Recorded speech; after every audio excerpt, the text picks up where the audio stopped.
2021년 1월 12일 화요일 새벽 예배를 시작하도록 하겠습니다. 잠시 기도하고 시작하겠습니다. 하나님 감사합니다.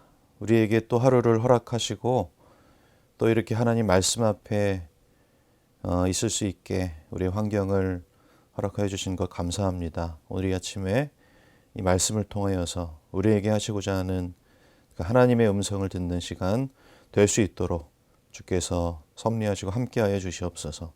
예수님의 이름으로 기도하옵나이다. 아멘. 오늘 본문 말씀은 마태복음 5장 13절부터 20절까지의 말씀입니다. 마태복음 5장 13절로 20절까지의 말씀을 우리 함께 읽어보도록 하겠습니다. 너희는 세상의 소금이니 소금이 만일 그 맛을 잃으면 무엇으로 짜게 하리요? 후에는 아무 쓸데없어 다만 밖에 벌어져 사람에게 밟힐 뿐이니라. 너희는 세상의 빛이라. 산 위에 있는 동네가 숨겨지지 못할 것이요 사람이 등불을 켜서 말 아래에 두지 아니하고 등경 위에 두나니 이러므로 집안 모든 사람에게 비치느니라. 이같이 너희 빛이 사람 앞에 비치게 하여 그들로 너희 착한 행실을 보고 하늘에 계신 너희 아버지께 영광을 돌리게 하라. 내가 율법이나 선지자를 폐하러 온 줄로 생각하지 말라. 폐하러 온 것이 아니요 완전하게 하려 함이라. 진실로 너희에게 이르노니 천지가 없어지기 전에는 율법의 1.1획도 결코 없어지지 아니하고 다 이루리라. 그러므로 누구든지 이 계명 중에 지극히 작은 것 하나라도 버리고 또 그같이 사람을 가르치는 자는 천국에서 지극히 작다 일컬음을 받을 것이요 누구든지 이를 행하며 가르치는 자는 천국에서 크다 일컬음을 받으리라. 내가 너희에게 이르노니 너희 의가 서기관과 바리새인보다 더 낫지 아니하면 결코 천국에 들어가지 못하리라. 아멘. 성경을 보다 보면 종종 난해한 구절들이 많이 있어서 그때마다 좀 깊은 묵상과 해석과 연구를 요구하는 그런 구절들이 있기도 하지만 오늘 이 복음서의 예수 그리스도의 이 말씀은 명확한 단언을 하시면서 예수께서 내 삶에 정의를 내려주시기 때문에 아주 감사한 구절이기도 하고 반대로 보면 우리가 일상을 살아내는 것이 어렵듯이 이 구절도 참 우리가 살아내기가 힘든 구절이기도 할 것입니다. 2000여 년 전에 예수 그리스도께서 산에 오르셔서 올라가 앉으셔서 설교하셨던 이 산상설교라고 하는 우리가 잘 알고 있는 이 말씀을 우리가 다시 한번 오늘 묵상하면서 오늘 예수 그리스도께서도 나의 앞에 이렇게 앉으셔서 나에게 생생하게 직접 말씀하신다라는 것을 오늘 우리 모두가 경험하게 되길 바랍니다. 오늘 본문은 우리의 정체성에 대해서 말씀을 해주고 있습니다. 너희는 세상의 소금이다. 너희는 세상의 빛이다. 라고 말해줍니다. 이 말은 세상을 향한 우리의 정체성을 말하는 것입니다. 그러면서 우리의 정체성이 이러하니까 잘 기억하고 있으라도 아니고 세상에 우리가 이런 존재로 존재하니 그냥 가만히 있어라고 말하지 않습니다.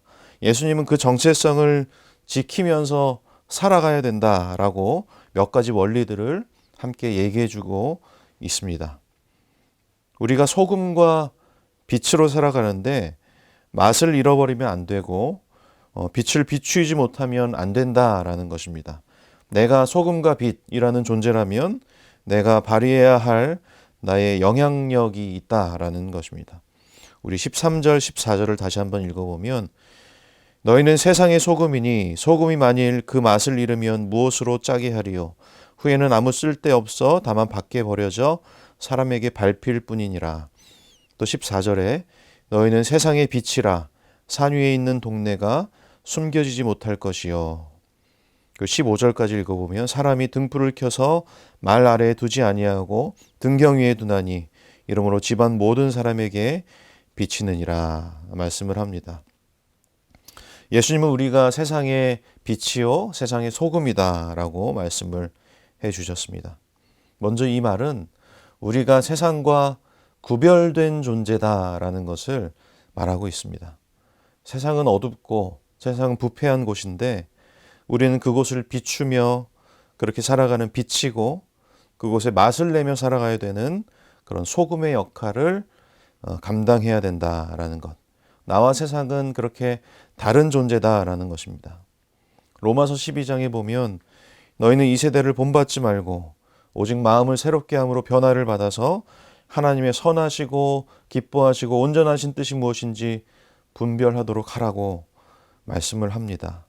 우리는 세상과 구별된 자로서 이 세상을 본받지 말아야 될 것입니다. 그러기 위해서는 우리가 세상을 본받지 않기 위해서 산으로 올라가서 무소유로 그렇게 살아가야 되는 것이 아니라 우리는 이 세상 가운데 있지만 날마다 마음을 새롭게 함으로 변화를 받아서 하나님의 선하시고 기뻐하시고 온전하신 뜻이 무엇인지 우리가 분별할 수 있어야 되는 것입니다.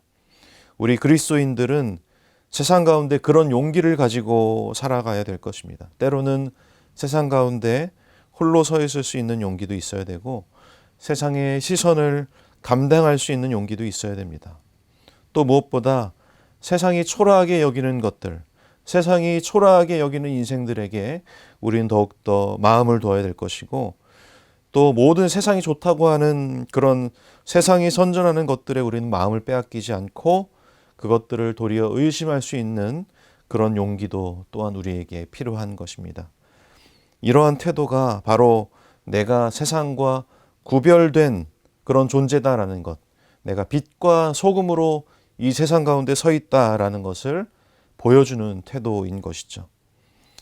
사도행전 7장에 스데반이 모세의 삶에 대해서 설교를 할 때 이런 말을 합니다. 모세가 애굽 사람의 모든 지혜를 배워 그 말과 하는 일들이 능하더라 라고 말합니다. 모세가 애굽 사람의 모든 지혜를 배워서 그 말과 그 하는 일들이 다 능하였다라고 말합니다. 모세는 요게벳으로부터 이제 애굽의 왕실, 애굽의 심장부라고 할 수 있는 그 왕실로 들어가게 되죠. 모세가 애굽 사람의 모든 지혜를 배워서 그곳에서 모든 것들이 능한 사람이 되었습니다. 애굽의 모든 지혜를 배운 것입니다. 당시에 최고의 엘리트 코스라고 말할 수 있는 그 이상의 교육을 모세가 받은 것이죠. 세상의 방식입니다. 그러나 세상이 볼 때에는 놀라운 인생일지 몰라도 그거는 세상의 교육이었고 세상의 방식이었습니다. 그렇게 모든 애굽의 지혜를 통달한 모세가 떨기나무 앞에서 하나님을 만나게 됩니다.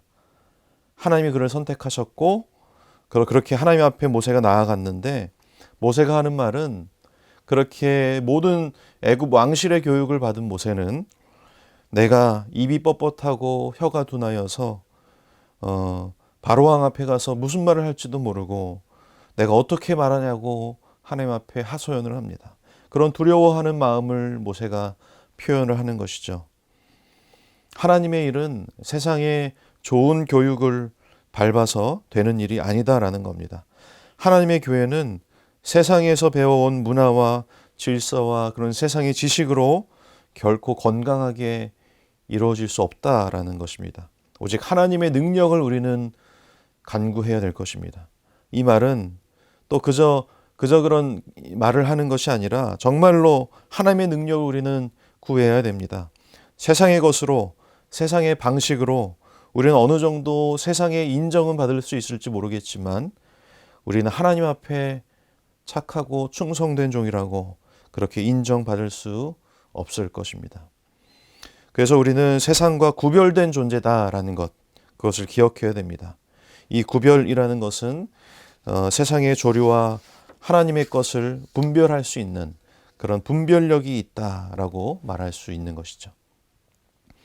그렇게 우리는 소금과 빛된 존재로서 세상과 구별된 그런 존재임을 기억해야 될 것이고 또한 두 번째로 우리는 세상의 소금과 빛으로 세상 가운데 침투해야 되는 것을 우리는 기억해야 됩니다.